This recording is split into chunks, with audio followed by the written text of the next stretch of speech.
and drinking thermonuclear yellow, I'm talking Simpsons nuclear power plant yellow margaritas. Ladies and gentlemen, boys and girls, welcome and welcome back to Soap Lore, the official gathering place for newbies, novices, and OG diehard fans of the golden age of prime time. I'm your host, Jet, viewing and reviewing the soapiest, fuzziest primetime storylines of 1980. That's right, we're lathering up with Dallas, Season 4, Episode 8, Trouble at Ewing 23. So whether you're new to this or true to this, sit back and enjoy. Tell the kids it's time to play outside or out of sight. Tell Bay no questions, suggestions, or concerns for the next 25 to 35 minutes. Everyone else in earshot, you can be cool, you can be quiet, or you can prepare yourself to be put out because we are dissecting our stories. Ladies and gentlemen, boys and girls, this is Soap Lore.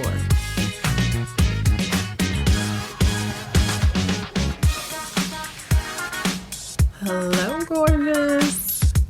Welcome back, party people, to another fun edition of Soap Lore. We are pushing them out this week. I gotta tell you something. I couldn't help myself.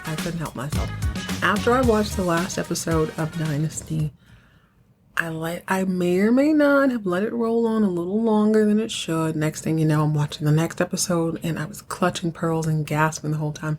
Couldn't help myself. Fantastic.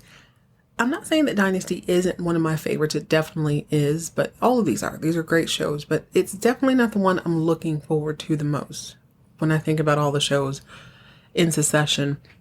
But they are showing up and showing out, so I am forcing myself to get it together. I'm not going to keep peeking ahead because, eventually things are going to be spoiled, but that is par for the course. I am watching these 40 plus years later. It is what it is. Today seems like it's shaping up to be an explosive episode. Watching Dallas, Season 4, Episode 8, Trouble at Ewing 23. I'm actually far more interested in how Ray is he going to continue to his way through his relationship with these Ewings, or is he going to put his foot down? I don't see him asserting himself. I really don't. And it kind of makes sense to me now. Like, Ray has been all over Jock for the last 6 or 7 episodes. I didn't really think much of it. I just thought Jock didn't have anywhere else to be. It didn't make sense to put him in the office. I guess they were trying to remind us how much they look alike, and I just didn't clock it. Not bad though. Not mad at it. I hope your day is shaping up well. I hope you're ready to get into some debauchery. Hopefully. I don't really know. I hadn't finished this episode. I've probably seen the first 10 minutes of it and then decided that I needed to go back. There are a couple of things that are coming to my attention. It's Season 4. By and large, characters are established. Plots are only going to get more and more outrageous to keep the audience's attention. What I'm noticing now is that if I read the synopsis, a lot of times it tells the entire episode. And I don't know how I feel about that. Because I haven't finished this episode, I'll go ahead and read the synopsis. And it is as follows.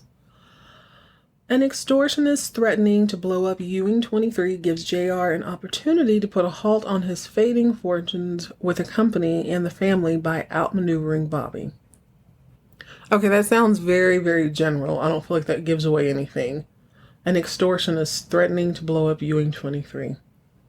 Okay, well, I really don't care. I thought they closed it, they opened it, they closed it, they opened it. Aren't we looking for I don't remember. It's one of those details I don't really care. I guess when I started watching the show, I didn't really think about the fact that they're going to talk about oil a lot. Whatever.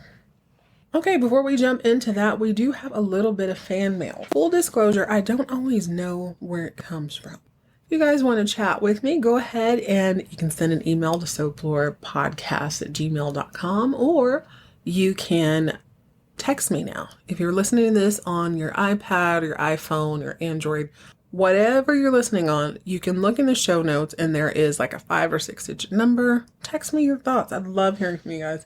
This one it definitely didn't come from the fan mail, and I have to apologize in advance because I am 4 months behind. It says 4 months ago. I'm going to say your name since it's on here. I hope that's okay. This is from Michelle B. Hey, Michelle. It says, Jet, I've just discovered your podcast. I retired in January and decided to binge watch Falcon Crest, and I'm now absolutely hooked on it. Girl, I knew you would be. I'm telling you, I'm telling people about this in real time. This show is, I love it. Y'all know how I feel about the show. Okay, hooked on it. And I'm just beginning season 6. I wanted to thank you so much for your podcast. As I said, I'm obsessed with the show, and your podcast gives me just another way to relive it. I wanted to ask you, how are you watching it since Amazon/Freevee took it off their streaming? I was almost finished with season 3 when they took it off, and I panicked. I went on a website called eCrater. I guess that's what it's, eCrater, I'm assuming. And was able to buy all 9 seasons digitally for $19. I was skeptical at first, but they were delivered to my email and I downloaded them to an external drive that I can plug into my USB on my computer or TV. And the episodes are great, audio and video. I'm excited to own all 9 seasons. Anyway, huge thanks for what you do. Your podcast is so enjoyable. Thank you for listening with me. Thank you so much, Michelle. I'm so happy to hear that. This has been so much fun. Especially Falcon Crest. I feel like I go on and on about Falcon Crest all the time, but I had never heard of it, and it is so much fun. So I'm glad you're reliving it. It sounds like you might have been an OG. I'd love to hear about that. As far as where I'm watching it, you are right. I don't know if I ever told you guys that it was no longer free on Freevee. I think I mentioned it earlier that they're on their Dynasty shine. I felt like they're trying to make up for the costumes because everybody is gorgeous and very well dressed on Falcon Crest. So what I did is I was buying it 1 episode at a time because I thought I'd seen it airing other places. And my intention was to go back and find it. By the time I watched like 4 episodes, the rest of the season was like $15. So I went ahead and bought it. Going forward, that adds up really, really quickly. I think they were like $1 or like $1.99. So yeah, as much. I think I kind of tap out at about $20. But if I'm watching 4 now, Dallas still seems to be free. And I feel like you can get Dallas. Dallas is one of those you could go to Best Buy or one of these very few and far between book/DVD shops and pick it up or find it used on eBay. I went ahead and bought Knott's Landing. That was a one-time thing. It's 12 seasons and it was definitely more than $19. Thank God I actually and my thoughts are I can just, resell those or I can give them away or I can do something fun with those. So I'm not really worried about it. It's a one-time thing. But then I was looking on Etsy one day and I noticed that it was on there digitally. So I picked it up. This was probably last week or so. And you know what? It works just as well. I don't have a DVD player with me everywhere I go. So sometimes when I'm at the office, I want to watch it. And it's the one show I can't download it from Amazon. So I have to have something else. But I'm with you on that. If you can get it for cheaper, why not? Especially if it's something you really, really enjoy. $19 is a steal. I'm actually a little jealous. After I read your review, I did. I checked out that website. It seems legit. And like you said, everything worked out for you. And I noticed that the Manimal was on there. So, we'll see how that goes. I'm kind of obsessed with watching the Manimal. I don't know how long Craig Reardon is going to be on Falcon Crest, but it's just too funny to me. The concept is way too funny for me not to watch this. All right, guys, text me, reach out. If you're leaving a comment within the app, I know we're on a few different platforms. Leave it wherever, I'll find it. I don't know. I'm just glad you're listening and I'm glad you like it. Let's see about this episode though. Remember to look in the show notes and text me. It doesn't have to be about this episode. It can be about whatever you want. Okay, so Queens, I realize that I just said that I've watched about 10 minutes of this. Apparently not. It watched me for 10 minutes. I'm sitting here looking at this I've never seen these people before in my life. I'm not going to flutter and stutter step on this today. I hope. But I'm 5 minutes and 26 seconds in and I'm already annoyed. So the opening scene is Ray Krebs, aka Ray Ewing. I almost forgot his name. Almost said Giaberti.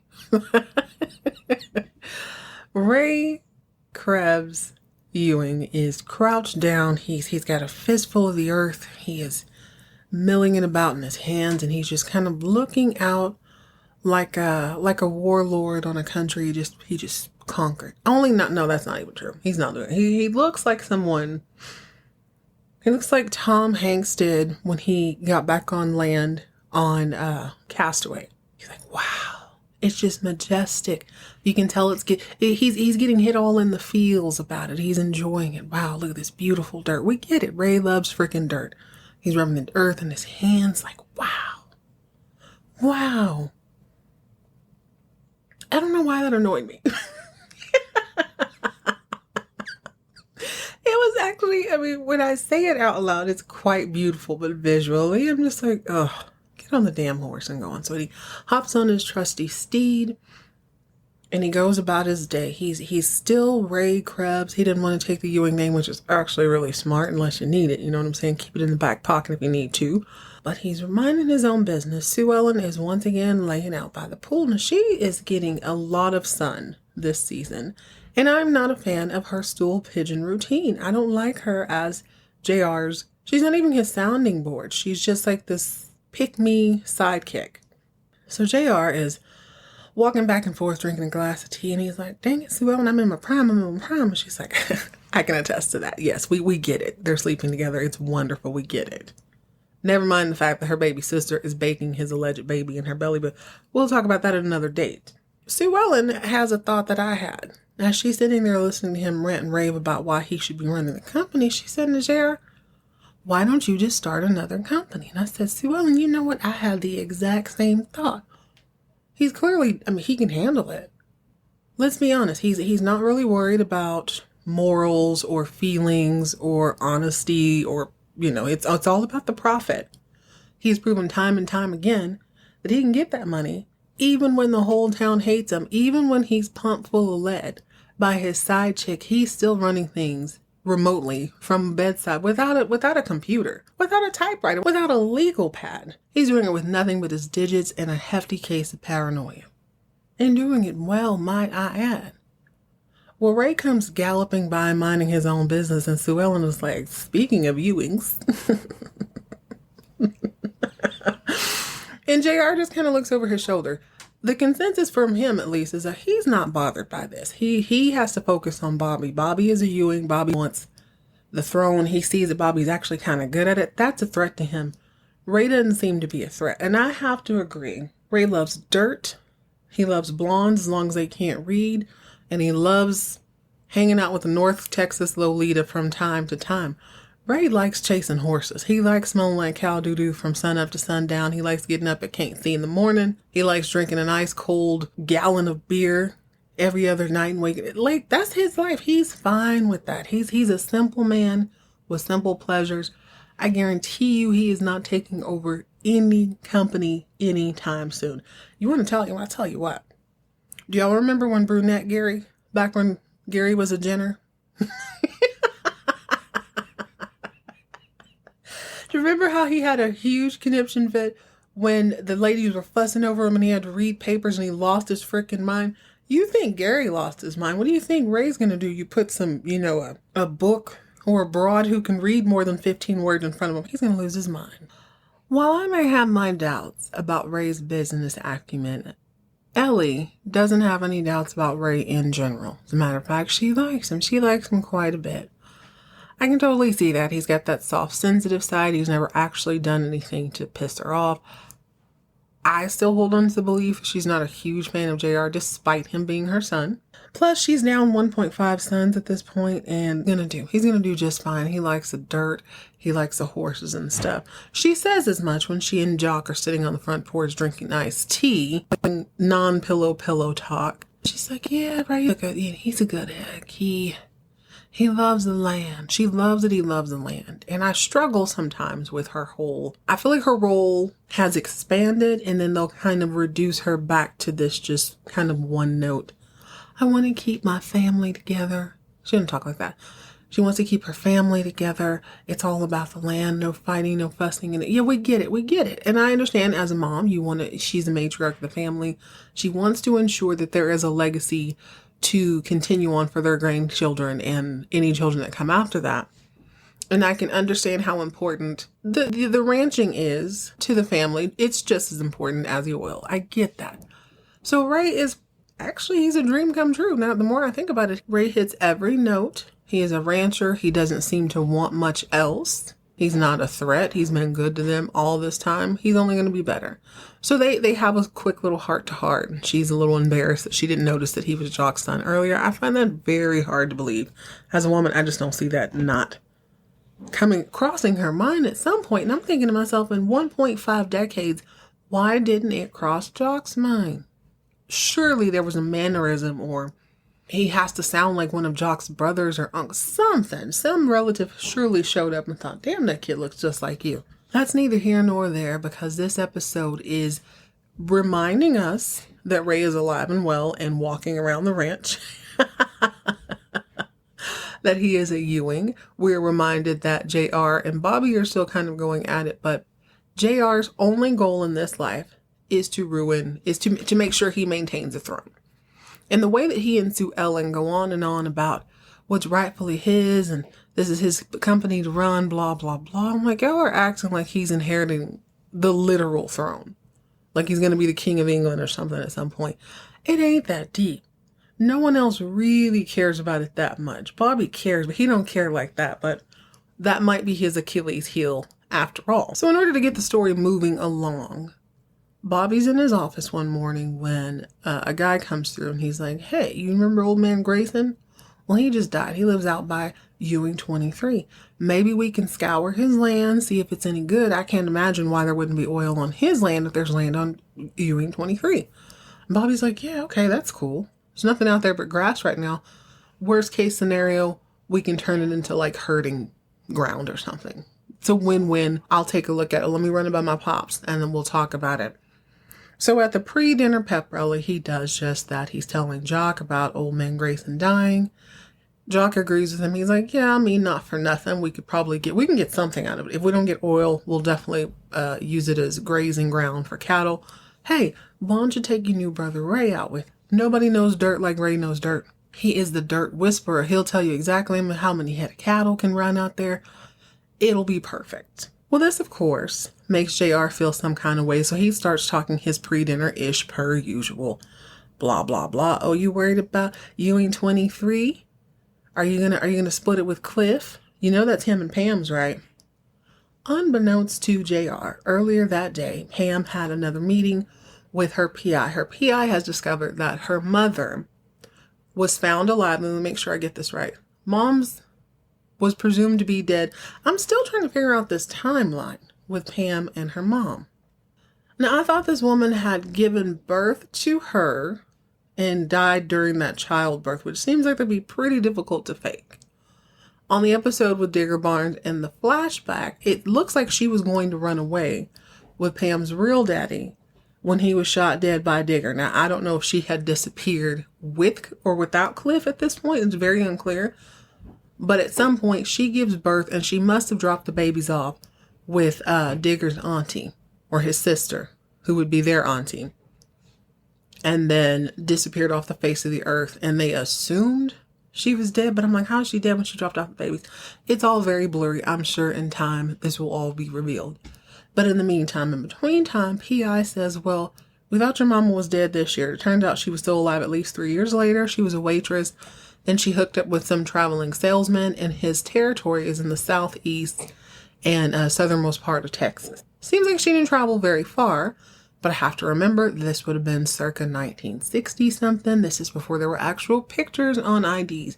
She could have said her name was Betty Sue. She could have said her name was Betty Jane. Doesn't matter.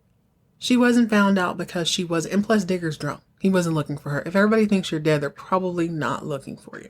Now, Pam was elated by this news. She left her Western wear fashion shoot to go over to Cliff's house. Now, Cliff, to her surprise, she shows up. Cliff is setting up for a date. And she's like, oh, okay. You're having tacos? This must be the 4th or 5th date. She's teasing him, and he's real nervous. Like, dang it, Pam, you're supposed to call before you come over here. Next thing she knows, Miss Donna Culver comes sauntering in. Now, I like Donna, so I'm not trying to make it sound like she was, you know how she is. She's very polite, very respectful. Hey, Pam, hey this. Pam is very uncomfortable. She leaves. And when she leaves, Cliff's is like, well, I guess the Ewing dinner will be very interesting tonight. I immediately thought, no, Pam knows how to keep it tight. She knows how to keep her lips shut. She's not going to say anything. That was until, flashback to where we were before I started that little rant. Let's go back to the pre-dinner pep rally. She was cool until she wasn't. Until JR started running his mouth about how, Bobby's not running the company properly and he's just going to give away all their money. And it was the best thing they ever did to shut down Ewing 23. Now you got to open it and give them money. So Pam was like, you know what? You got bigger problems than that, homeboy. Bobby is running the company, so mind your business. But if I were you, I'd be on my P's and Q's. And he's like, well, what are you talking about? She's saying, there are two people. Oh, he said something about Cliff. I can't remember exactly what he said, but it pissed her off. And she goes, well, Cliff has a new friend now. His boo thing is somebody you should be very worried about. JR says, who, pray tell, would that be? Donna Culver, fool. Get into it. She can just see his soul just sank to his butt. He's like, oh God. Two people who can't stand me. Donna has the money. Cliff has the mind. They're going to get together. They're going to read, write, and formulate some arithmetic that rids him of his crown forever and ever. Amen. Sue Ellen is looking away too, but I suspect, as JR does, as he admits a little bit later, that she feels a way about Cliff dating someone else. I wish they had dug into that a little bit more. I hate that she and Cliff ended the way they did. I know it could have never gone on. Well, it could. It could have gone on further than that, but I wish they had done a little bit more with that storyline. I feel like it just kind of disappeared really quickly. I also clocked that Pam Culver, not Pam, the hell is her name on here? Donna Culver and Cliff have been together about 7 weeks. I'm like, Cliff usually gets you pregnant about 6 weeks, so she might want to take a test here or there. Donna, being the class act that she is after she sees Pam, she's thinking about Ray. She's not thinking about anyone else. And the consensus from pretty much everybody, Bobby and Cliff, is that, well, they're going to find out about you dating whoever you date eventually, so it's not that big a deal. But she, being the class act, decides she's going to go put eyes on Ray and tell him face to face. So she shows up the next morning. He'd already seen her in the newspaper, but he saw her like at an event, and he just got those old feelings back. Ray is having a lot of reminiscing. I mean, he's trying to figure out who he is now, but he's still maintaining that he's thinking about who he is. He's not actually changing anything. But you can see that he never wanted to get rid of Donna. And sure enough, she shows up, classy as she can be, and she's like, I want you to hear it from me first. I'm messing around with Cliff. Cliff and I are an item. We are a thing. And you can see Ray's trying to save face. He's yuck, oh, shucksing it up. And she says, he's fun. He's fun and he's smart. And he's easy to be around. But the God honest truth is it's not like what me and you had. It's not the same thing, but I just got tired of being lonely. Oh, God, that hurts. But good on her for being honest with herself. This is what it is. Now, Pam seems to think Cliff might be using her. They go to have lunch one day, and they're having Mexican food, and drinking thermonuclear yellow, I'm talking Simpsons nuclear power plant yellow margaritas. And she's telling him about their mama. And he says, for the 45th time, I ain't got no mama. I ain't got no mama. To his point, this woman left us 20 years ago. She left us more than once. So I'm not really excited about hearing from her. And if I were you, I wouldn't put too much stock in that. This pisses Pam off a little bit, but she's trying to be classy about it. So she asks him, well, do you like Donna for her money or you like Donna for her cash? Mind your business, little girl. All right, so the main event goes a little something like this. Ewing 23 isn't just one wellhead like I thought. It's actually a huge field. There are tons of derricks. Picture the Dynasty logo, like that derrick, like 40 or 50 of those. Huge. So shutting it down would have been a massive feat. The foreman calls as Ray and Bobby are waxing poetic about being Ewings and, Ray's acclamation to this news. He's taking it pretty easy. They're just kind of talking a little bit while Ray feels on the ground. He's like, not for nothing, if there any oil, we can definitely grow some crop out here, have the cattle out here, it'll be perfect. This man comes revving up in this Jeep, and he's like, oh my God, some lunatic talking about there's a bomb on Ewing 23. Going into this, I picture just kind of one rig, but there's dozens of them, so it's pandemonium. They're looking around. They don't know if this is a crank phone call or if this is the truth. They go into something, they call it the field house. I saw this and immediately a core memory was unlocked. I saw a doghouse. Not like a doghouse or an actual animal. If you grew up in the Southwest, or if you grew up in maybe Wyoming, anywhere in the world where they have oiled fields, meaning just vast pieces of property where there's not a lot on it, different pump jacks, oil heads, all that kind of stuff, different pipelines. If you grew up around those, or you have a family member who worked in them, you'll know exactly what I'm talking about. They called it a doghouse back in the day. My dad used to work in the oil field.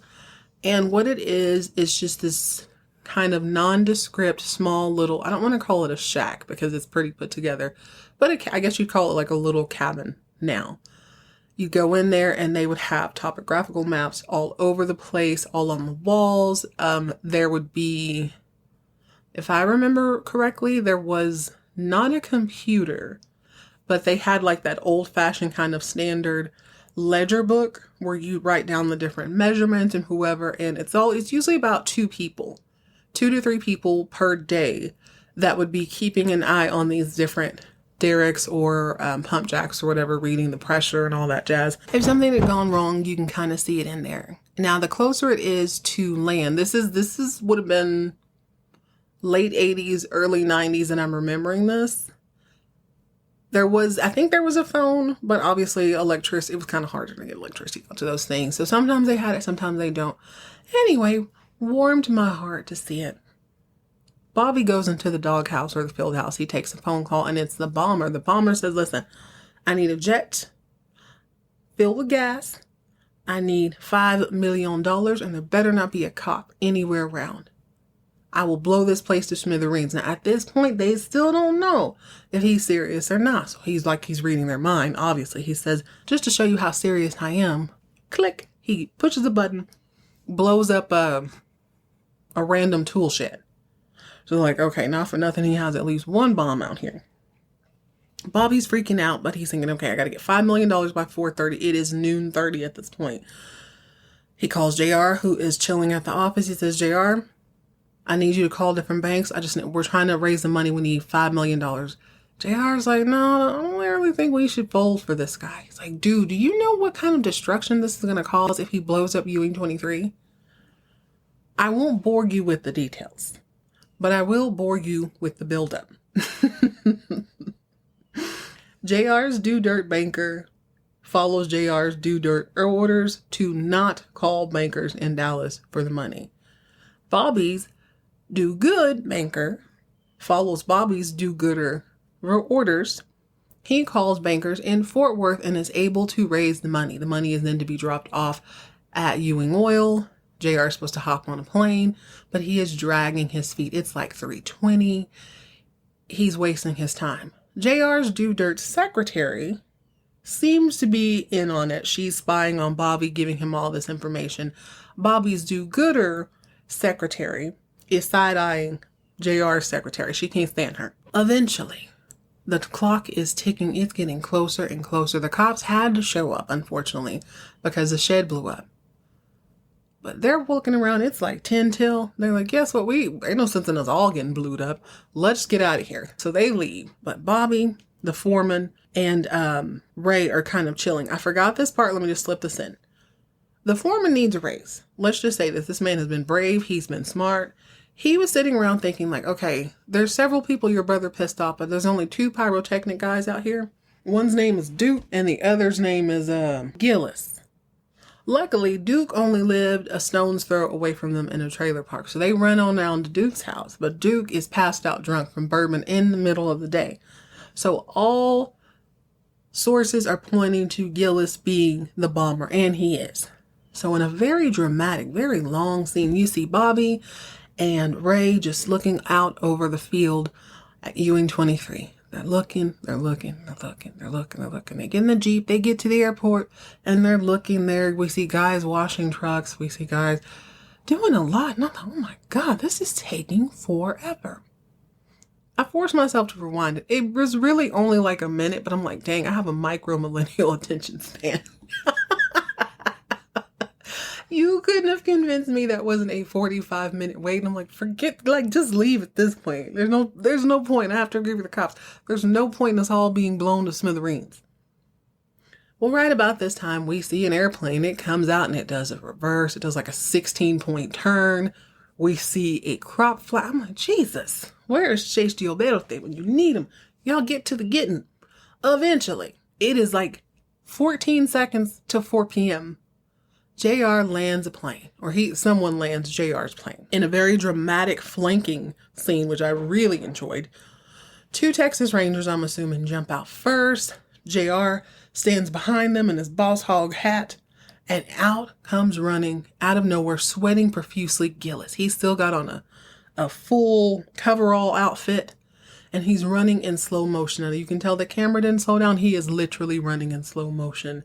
JR has the cops, pow, pow, pow, pow, pow. So they light him up. The man falls. There's no blood, by the way. Not a stitch of blood after like 18 bullets.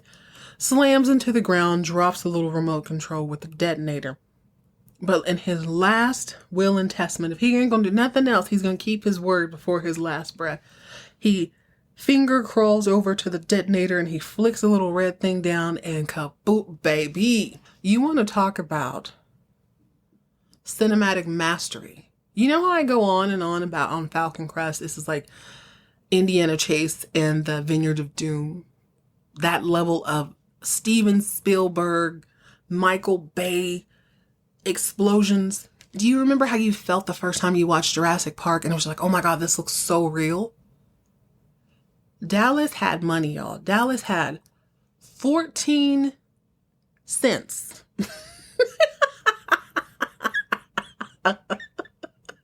For their pyrotechnic budget, baby. They use all the graphics KB toy stores and Toys R Us could buy. They came together with the 2-pixel explosion. It was like watching Sharknado. It was amazing.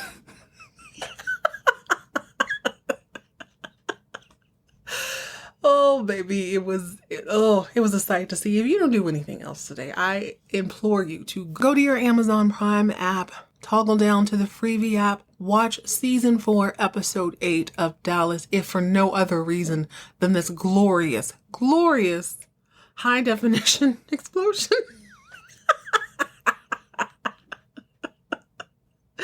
Oh, it was a sight to behold. And needless to say, Bobby was pissed. But I'm like, he was never going to play ball with you, Bobby. I don't know why. As someone who's had to cover up for JR time and time again, I don't know why he thought he would do right by you. He ain't gonna never do right by you. So needless to say, the $5 million is not a big deal. It can be returned to all the banks. But Ewing 23 is dead and gone. It's forever gone. It's a shame. Well, wow. I don't know how that works. I could probably call someone. It would seem to me that the oil underground is probably fine. It would just be replacing the equipment. It's fine. The oil isn't like surface level. It's down there pretty deeply. They'll figure it out. Before I let y'all go, I just had a couple of notes. This whole Ray thing, I wonder if they are oversimplifying this man. There's not a lot of nuance with him. He's got that, aw shucks, I'm kind of sick. He's very one note. He does almost cry in this episode, but it's almost like it's the way he holds his face that takes you out of it. Who was that I was so annoyed with? When we were watching The Yellow Rose and Chase would come through, Sam Elliott with that thick peanut butter thick mustache, and he'd be smirking in the middle of this like beautiful dramatic moment. Ray gives me that same vibe. He always pulls me out of a scene with the all shucks thing. It's a little endearing. It's like I'm kind of torn. It's endearing, but sometimes I wonder if they are just kind of oversimplifying him. He's got to be more than man candy at some point. I mean, he's cute, right? He's cute. I would imagine he's a heartthrob. This is just me buying into the context clues. He's always shirtless. He's always sweaty. He's got a regular dad body, which I fully appreciate. But they're not turning him into. There doesn't seem to be a lot of substance there. We'll give it time. He just found out he's Jock's son, but he's just so, I'm just so grateful. I don't want to hurt nobody. I don't want to upset you, Miss Ellie. I'm just like, you're a child in this situation. It's not your fault. It's not your fault Jock's a hoe. A married one at that. Twice married at that. Anyway. Other little caveat that I couldn't help but notice this episode is that the secretaries don't really like each other. They're in close quarters. JR's secretary is recently married, but she is sleeping with him. Bobby's secretary wants to sleep with him. So I don't know if it's like a jealousy thing, but I saw it this episode.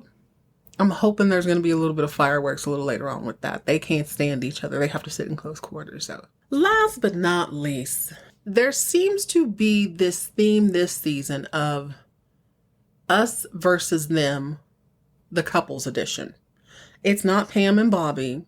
It's not Lucy and her boo. It's not, I guess those are the only couples. But you got Donna Culver and Cliff plotting at dinner on JR's demise. Now, I find it very difficult to believe that Donna Culver would be as foolhardy as that. This is a very bright woman. And I also find it very difficult to believe that Cliff would be that obsessed at this point in his life. How many titles have been stripped away from him at this point? Why would he keep on this particular path? But I guess he's working smarter, not harder this time. We'll have to see how that plays out. But JR and almost called her Sylvie. Whew, too many people. JR and my girl Sue Ellen. I hate that my girl has been reduced to his stool pigeon. Just, JR, this is rightfully yours. They're so wrong for taking this from you. No, they're not. You know they're not. You know who he is. Just because y'all are having good sex all of a sudden, she can't remember the past. But they're sitting in their aquamarine evil lair, aka their bedroom, smiling at each other, talking about, well, and I'm going to take him out. Yuck, yuck, yuck, yuck, yuck. Can we just stop? Y'all have literally not left the house in 2 months. I think several things can be true at the same time. You can despise someone, but they are not taking away from the majesty and the brilliance of your own mind. Cliff is a brilliant man. Donna Culver is a bright woman. Why don't y'all plot and build something of your own? There's a lot of land in Texas, especially 1980. A lot of land. You can go do this. You can do this 15 times over. She has the funding and she'll have the political backing. Go do something better. JR, why settle for Ewing oil when you can have 15 different Ewing oils? I mean, I understand this is drama. I understand we need tension in the family, but seems like a waste of time by and large. All right, guys, that's it. That's all. Join me next time as we jump into Falcon Crest, Season 4, Episode 8. I hope you enjoyed this episode. I know I did. If you want to leave me a line, go ahead and check the show notes and text me. Remember, if you ever receive an extortion call and someone tells you they're going to be at the airport at 4:30, show up at 3:15, save yourself a headache. Keep your enemies close, your friends closer, and your remote closeness. Stay hydrated, moisturize, mind your own business, and keep all of your drama on TV.